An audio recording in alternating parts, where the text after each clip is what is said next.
stand up for Jesus, ye soldiers of the cross. Lift high his royal banner, it must not suffer loss. From victory unto victory, his army shall he lead, till every foe is vanquished, and Christ is Lord indeed.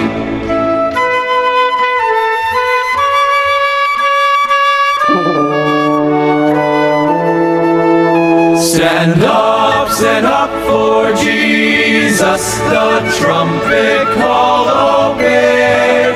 For to the mighty conflict in this his glorious day, ye that are his now serve him against unnumbered foes. Let courage rise with danger, and strength to strength oppose.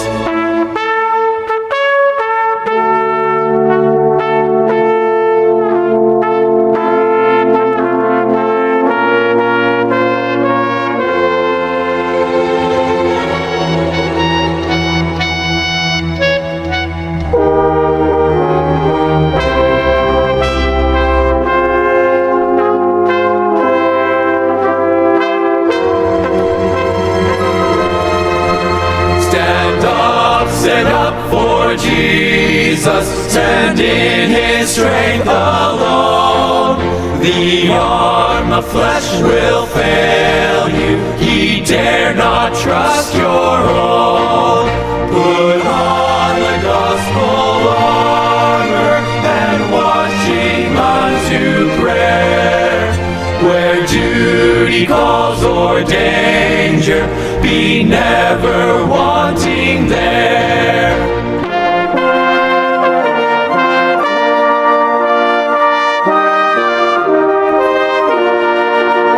Stand up for Jesus, the strife will not be long. This day the noise of battle, the next the victor's song. To him that overcometh, a crown of life shall be. He with the King of glory shall reign eternally. Stand up, stand up, stand up.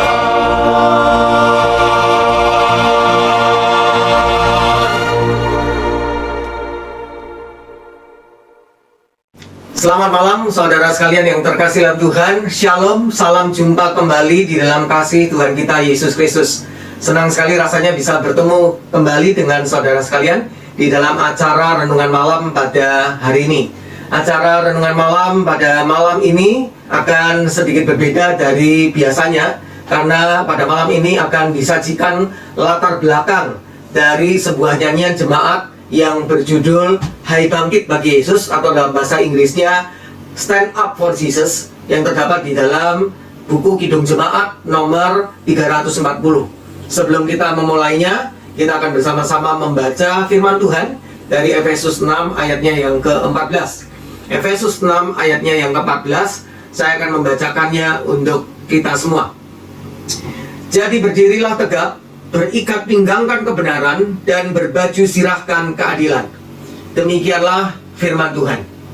Saudara sekalian, pada tahun 1858, masalah perbudakan manusia masih membayangi masyarakat di Amerika Serikat. Di kota-kota besar seperti Philadelphia di Pennsylvania, di sebelah utara negara Amerika Serikat itu, tidak ada budak-budak belian yang berkulit hitam. Tetapi masalah sosial tentang perbudakan itu masih sering menyebabkan perselisihan di kota Philadelphia. Sebab pedagang-pedagang di kota itu masih ingin bisa berdagang dengan para pemilik budak di sebelah selatan dari negara Amerika Serikat itu. Ada seorang keturunan Italia yang menjadi gembala jemaat di sebuah gereja besar, yaitu Gereja Episkopal Epifani di Philadelphia, yang bernama Dudley Atkins Tying. Dengan semangat yang berkobar-kobar, pendeta muda yang masih berumur 29 tahun itu menentang perbudakan manusia. Ayahnya, yaitu pendeta Stephen Higginson Tying, selama bertahun-tahun adalah pendeta dari jemaat itu. Setelah sempat melayani sebentar sebagai asisten ayahnya, Dudley Tying menggantikan ayahnya di pelayanan mimbar gereja itu. Namun beberapa anggota jemaat yang lebih mengikuti kebiasaan perbudakan zaman itu segera menjadi tidak suka dan kesal dengan pengkhotbah muda mereka, karena ajaran khotbahnya yang lurus ke depan dan sikapnya yang kuat menentang perbudakan. Sehingga pada permulaan tahun 1858, pendeta Tying terpaksa mengundurkan diri dari jemaat ini. Rohaniwan muda itu pantang mundur. Pimpinannya begitu berpengaruh sehingga banyak anggota gerejanya keluar juga bersama-sama dengan dia dari jemaat itu. Sekelompok pengikut setianya mendirikan sebuah jemaat baru yang bernama Gereja Perjanjian, dan Dudley Tying tetap melayani mereka sebagai gembala jemaat. Saudara sekalian, selain tugasnya sebagai gembala bagi jemaat yang baru dan terus berkembang itu, pendeta Dudley Tying mulai mengadakan pertemuan-pertemuan kebaktian doa khusus untuk kaum pria yang diadakan pada siang hari di pusat kota Philadelphia. Banyak pedagang dan pelayan toko yang rela mengorbankan waktu istirahat siang mereka agar bisa ikut di dalam acara itu. Pada tahun 1858 itu, sebuah kebangunan rohani besar menyapu seluruh kota Philadelphia, dan hal itu disebut sebagai karya Allah di Philadelphia. Banyak sekali orang yang bertobat dan percaya kepada Tuhan Yesus Kristus. Dari antara para pelayan firman yang ikut serta di dalam pelayanan kebaktian kebangunan rohani itu adalah pendeta Dudley Tying, yang menjadi salah seorang pemimpin dari kebaktian kebangunan rohani itu dan yang paling kuat di dalam pesan khotbahnya. Dia dikenal sebagai pengkhotbah yang berani, yang tidak kenal takut, dan tidak kenal kompromi dengan pengaruh besar dari para pemimpin rohani lain di sekitarnya. Banyak orang tertarik untuk mendengarkan pengkhotbah muda yang dinamis ini. Nah, saudara sekalian, suatu saat, yaitu pada hari Selasa 30 Maret 1858, lebih dari 5.000 orang pria berkumpul dalam sebuah aula yang besar untuk menghadiri pertemuan kebaktian doa siang hari demi mendengarkan khotbah dari pendeta Dudley Tying ini. Pendeta Dudley Tying membawakan firman Tuhan pada kebaktian tengah hari itu dengan nats khotbah yang diambil dari kitab Perjanjian Lama, yaitu Keluaran 10 ayat 11 yang berbunyi, "Kamu boleh pergi, tetapi hanya laki-laki, dan beribadahlah kepada Tuhan." Dengan perkataan yang berapi-api, pendeta Dudley Tying menantang para pendengarnya agar membuktikan kejantanan mereka dengan jalan ikut peperangan rohani demi Tuhan yang Maha Kasih dan demi sesama manusia yang masih dibelenggu oleh dosa dan kejahatan. Dari antara 5.000 orang pria yang mendengarkan khotbah Dudley Tying pada hari itu, paling sedikit lebih dari 1.000 orang dari kumpulan itu memberikan tanggapan dengan bertobat, menyerahkan hati dan hidup mereka kepada Kristus serta melayaninya.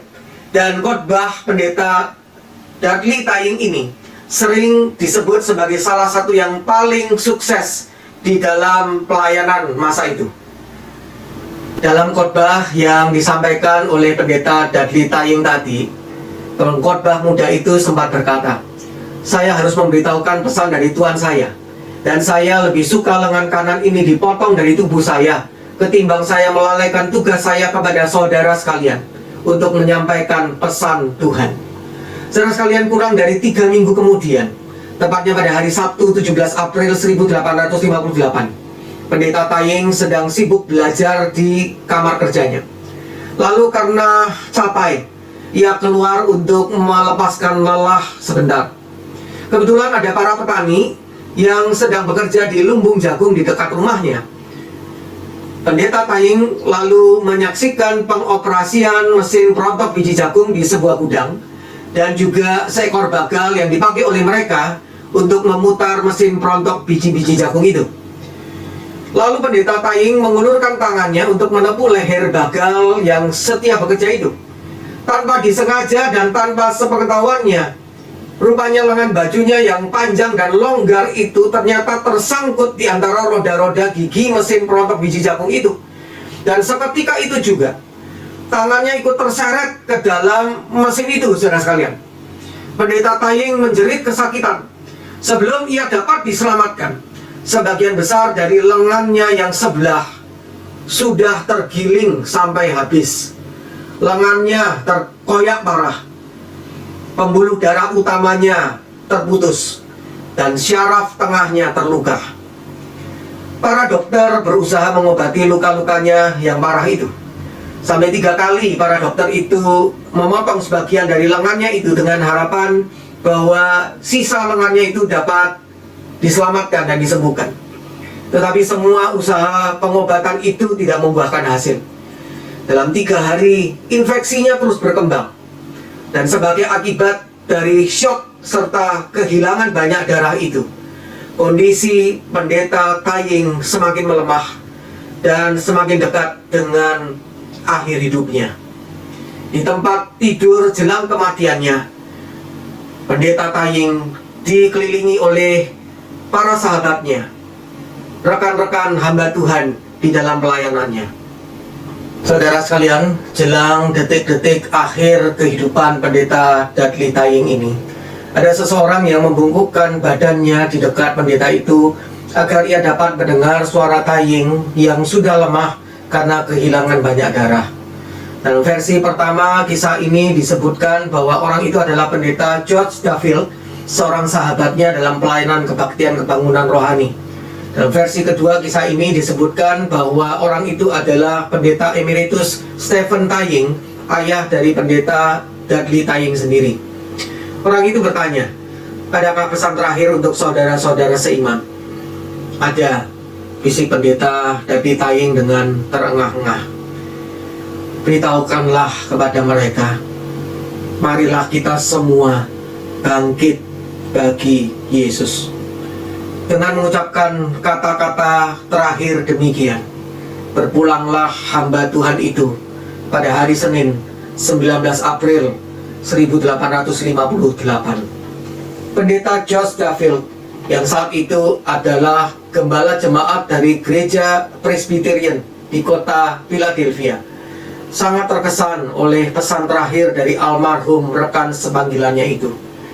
Pada hari Minggu berikutnya, dalam sebuah acara peringatan di gerejanya mengenang almarhum pendeta Dudley Taying, pendeta George Duffield memakai Efesus 6 ayat 14 sebagai dasar nats firman Tuhan bagi khotbahnya. Berdirilah tegap, kenakanlah seluruh perlengkapan senjata Allah.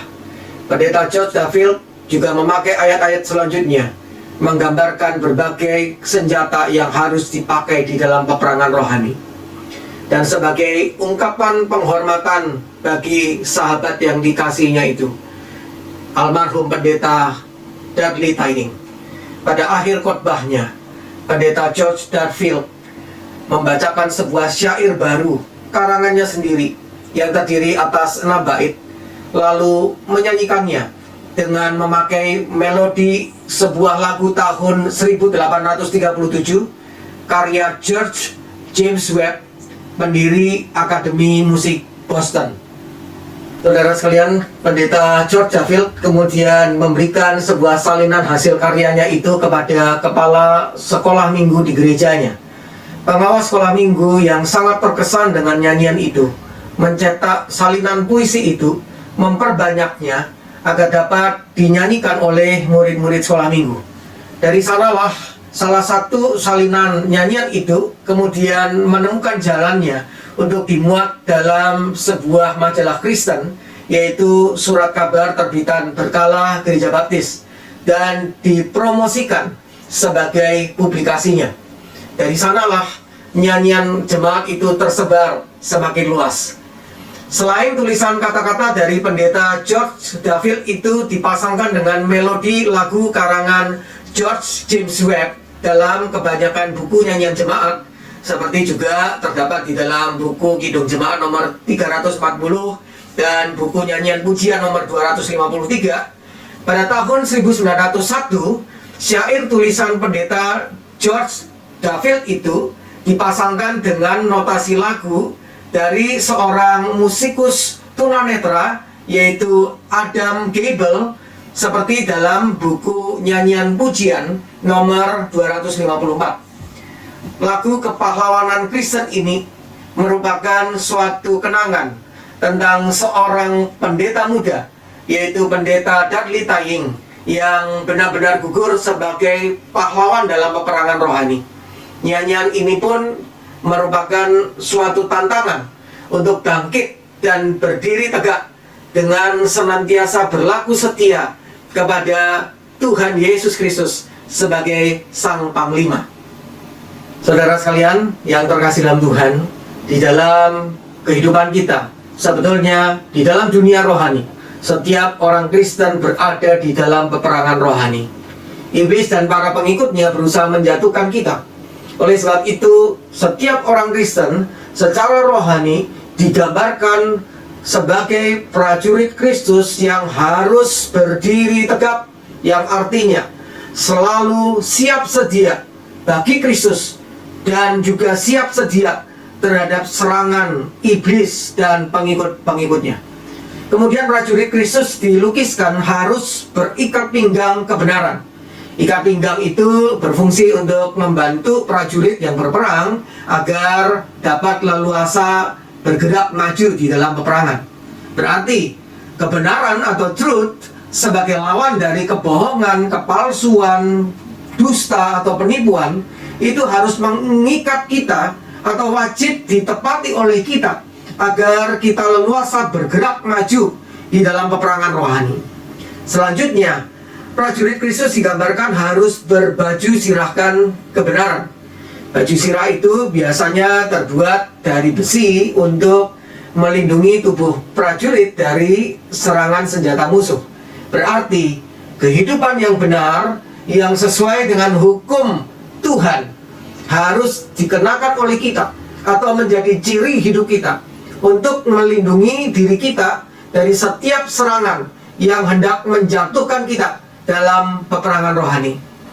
Kiranya saudara sekalian, setiap kita pun sesuai dengan Efesus 6 ayat 14 terdorong untuk senantiasa siap sedia bagi Tuhan, hidup di dalam kebenaran, berpikir benar, berlaku benar, berkata benar, bersikap benar, berbuat benar, maupun juga hidup bagi kebenaran, yaitu menyuarakan kebenaran di dalam perkataan maupun perbuatan kita setiap hari dimanapun kita berada. Marilah kita bangkit bagi Yesus Kristus Tuhan kita dan setia kepadanya. Amin. Saudara sekalian, marilah kita bersama berdoa. Ya Tuhan, saat ini kami berdoa Tuhan untuk setiap orang yang percaya kepada Tuhan, termasuk kami, agar senantiasa hidup di dalam kebenaran dan bagi kebenaran, meskipun apapun risikonya maupun konsekuensinya. Dan saat ini kami juga doakan Tuhan secara khusus untuk setiap orang yang harus sudah mulai bekerja, pergi pulang setiap hari, apapun bidangnya Tuhan. Kiranya Tuhan, Engkau senantiasa memberikan perlindungan, memberikan kekuatan dan kesehatan, baik bagi mereka masing-masing maupun juga keluarga mereka masing-masing. Terutama Tuhan, para tenaga medis, orang-orang yang bekerja dalam bidang medis, apalagi mereka yang menangani pasien COVID-19, Tuhan kiranya akan memberikan perlindungan, kekuatan dan kesehatan bagi mereka. Kami juga doakan Tuhan khususnya untuk negara kami. Kami merindukan Tuhan bahwa pandemi COVID-19 ini boleh segera berakhir. Jumlah orang yang sembuh dari penyakit COVID-19 ini maupun juga jumlah orang yang memiliki imunitas terhadap virus ini semakin bertambah banyak. Dan sebaliknya, jumlah orang yang meninggal dunia akibat COVID ini maupun juga kasus pertambahan pasien positif COVID ini semakin berkurang. Tuhan, kami juga mohon Tuhan, kiranya Tuhan juga memberkati kebijakan new normal di dalam kehidupan negara kami, agar kiranya melalui kebijakan ini Tuhan, negara kami mengalami pemulihan di dalam segala bidang. Kami juga doakan Tuhan untuk saudara-saudara kami atau keluarga-keluarga atau orang-orang yang juga mengalami persoalan kehidupan yang berat, apalagi ditambah dengan adanya pandemi COVID-19 ini. Kiranya Tuhan memberikan jalan keluar Tuhan memberikan pertolongan dan pemulihan bagi setiap mereka. Khusus untuk pemerintah negara kami Tuhan, bukan hanya diberikan kearifan di dalam memimpin negeri ini, maupun juga di dalam hal menangani atau menyelesaikan berbagai macam persoalan yang dihadapi oleh negara kami, tetapi juga setiap pejabat pemerintah sungguh-sungguh hidup di dalam kebenaran dan sungguh-sungguh bertanggung jawab penuh di dalam tugas dan kewajiban sebagai pejabat-pejabat negara. Inilah Tuhan doa kami. Di dalam nama Tuhan Yesus kami berdoa. Amin. Selamat malam saudara sekalian. Sampai jumpa lagi. Tuhan Yesus memberkati kita semuanya.